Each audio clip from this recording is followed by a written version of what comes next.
Chers amis, bonjour. Nous sommes le jeudi 17 octobre 2024. Il est 9 heures. Quelques news de l'Arménie, de l'Artsakh et de la diaspora arménienne. Tout d'abord, donc une affiche.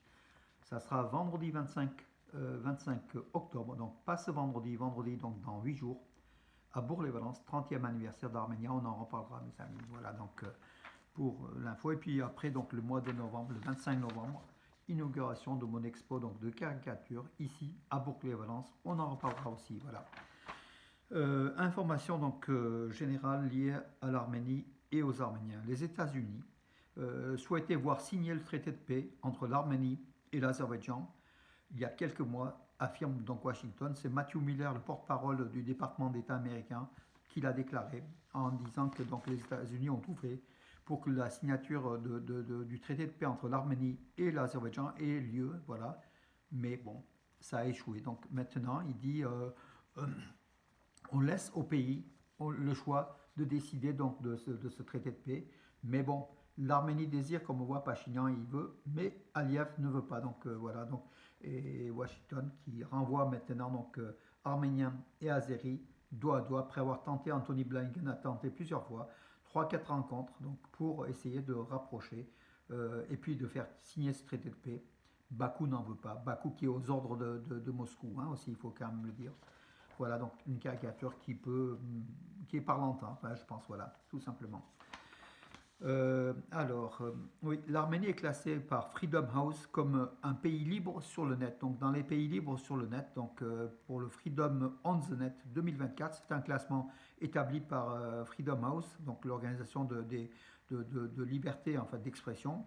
Donc, l'Arménie fait partie donc des pays libres en matière Internet, comme la Géorgie d'ailleurs, hein, qui est également libre, mais l'Azerbaïdjan, la Turquie et l'Iran ne sont pas libres, sont mis dans des catégories non libres. Alors c'est une bonne note pour l'Arménie, qui est un havre de démocratie, il faut quand même le dire, hein, malgré tout ce qu'on pense. Au Sud-Caucase, l'Arménie est un pays où règne la démocratie des pays ex-soviétiques. Hein, voilà, donc il faut aussi toujours mettre comment dire, à cette condition.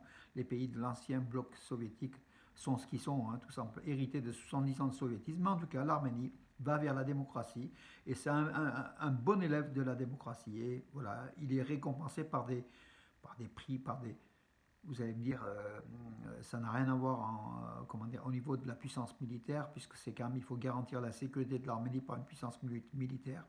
Voilà, mais ce sont des bonnes notes. Maria Zakharova, la porte-parole de Moscou, en fait, hein, du département, enfin du ministère russe des Affaires étrangères, a affirmé, donc lors d'un briefing, donc répondant à un journaliste azerbaïdjanais, qui voulait que la Russie parle du corridor de Zangezur.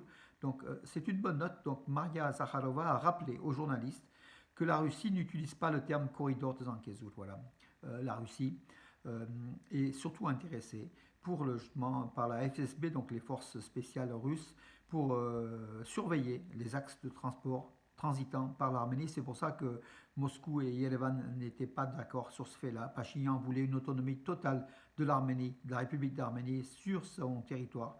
Or, les Russes voulaient quand même un contrôle, voulaient accompagner les convois, voulaient contrôler, donc comme des douanes en fait, hein, les forces de la FSB, donc proche de Poutine. Voilà, mais bon, voilà, c'est une bonne note. Moscou affirme que le corridor de Zangezur n'est pas un terme utilisé par la Russie. C'est une bonne chose. Voilà, ça calmera peut-être les ardeurs de la Turquie et de l'Azerbaïdjan qui utilisent ce terme-là un petit peu, comment dirais-je, pour provoquer l'Arménie tout simplement. Hein. L'Arménie participe à l'exposition intitulée Activité spatiale responsable pour la durabilité. Ça se déroule à Milan, donc encore, je crois, jusqu'à ce week-end, donc ça se déroule. Et l'Arménie donc participe avec, vous savez, l'Arménie a mis en place donc un satellite spatial en fait. Hein, voilà, donc est un État donc de l'espace aussi l'Arménie. Et l'Arménie donc y est avec cette société qui s'appelle Pazum en fait, hein, qui regroupe plusieurs sociétés de technologie spatiale en Arménie. Et l'Arménie expose, voilà, donc avec une dizaine de pays, expose sa production et sa technologie, son savoir-faire en matière d'espace. Un centre de technologie créative Tumo, initié par l'Arménie, donc sera ouvert à Astana au Kazakhstan. Donc c'est ce qu'a été décidé donc hier, signature entre l'Arménie et le Kazakhstan pour un centre Tumo au Kazakhstan. C'est la réussite totale, hein. Les centres Tumo, c'est comment dirais-je, c'est partout dans une vingtaine de pays, dans beaucoup de villes.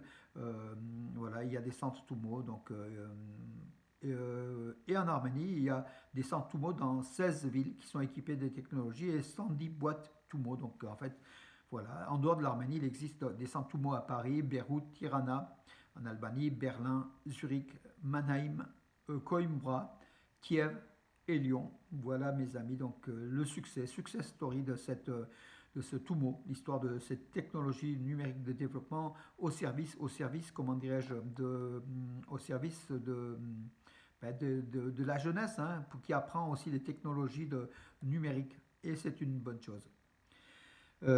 Alors, plus de 5000 employés d'institutions publiques et non étatiques vivent à Stepanakert, capitale de l'Artsakh occupée par l'Azerbaïdjan. Ce sont des Azéris, hein, qui ont, avant, Stepanakert était jusqu'en septembre 2023 peuplé par 50 000 Arméniens, 50 à 60 000 Arméniens. Aujourd'hui, il y en a pratiquement plus, il y en a une dizaine au total, voilà. Et il y a 50 000 personnes qui vivent, des employés, surtout des fonctionnaires et des élèves, voilà, avec une université qui a 1200 étudiants.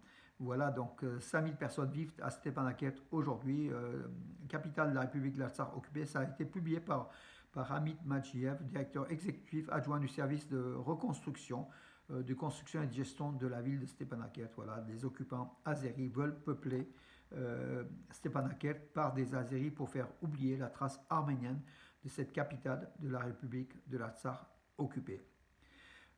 Voilà, la route, donc l'autoroute nord-sud, donc qui est capitale pour l'Arménie, avance, hein, voilà, donc le dernier tronçon, les travaux sur le tronçon entre le village de Lanchik et de Gyumri sur la route sont en phase d'achèvement. Donc une route un tronçon de 23 km. Voilà, donc une belle autoroute. Quand elle sera terminée, ça sera un axe vital pour l'Arménie, mais elle ne sera pas terminée avant 2030-2032.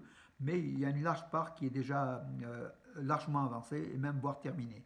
Voilà, notamment entre Yerevan et Gyumri, ça avance très vite. Voilà, que dire d'autre, mes amis? Oui, j'ai mis donc en ligne Radio Arménie Lyon qui a fait une émission spéciale sur les incidents. Donc, l'équipe arménienne de l'AS Ometmen qui a été attaquée par les joueurs et les supporters de l'équipe turque de l'UFC turquoise. Le 29 septembre. Donc c'est en cours de, comment dirais-je, au niveau de la fédération, c'est en cours de sanctions, hein, de discipline. On a fait une émission spéciale avec Hilda Choboyan, la responsable de l'émission, aussi Rajak Chilingarian, aussi donc de Radio Arménie, également Guillaume Perrier, donc journaliste, ex-journaliste du Monde, et puis un grand connaisseur des Lougris, hein, de la Turquie actuelle, qui a évoqué justement un petit peu toutes ces mouvances turques ici en France, en dehors de la Turquie, et tous les liens qui unissent ces mouvements avec la Turquie, avec Erdogan. Je suis intervenu en tant que journaliste local de Valence aussi pour un petit peu résumer la situation, donc voilà, sur le terrain, de ce qu'on a entendu, de ce qui a été écrit et communiqué. Vous pouvez donc lire cela sur mes pages Facebook ou également sur Arménews, donc Nouvelles d'Arménie, donc le site, hein. Donc ça a été placé ce matin. C'est à peu près 1 heure d'émission, hein, pour ceux qui suivent ces éléments. Voilà. Voilà mes amis pour aujourd'hui. Je vous donne rendez-vous à demain et bonne journée.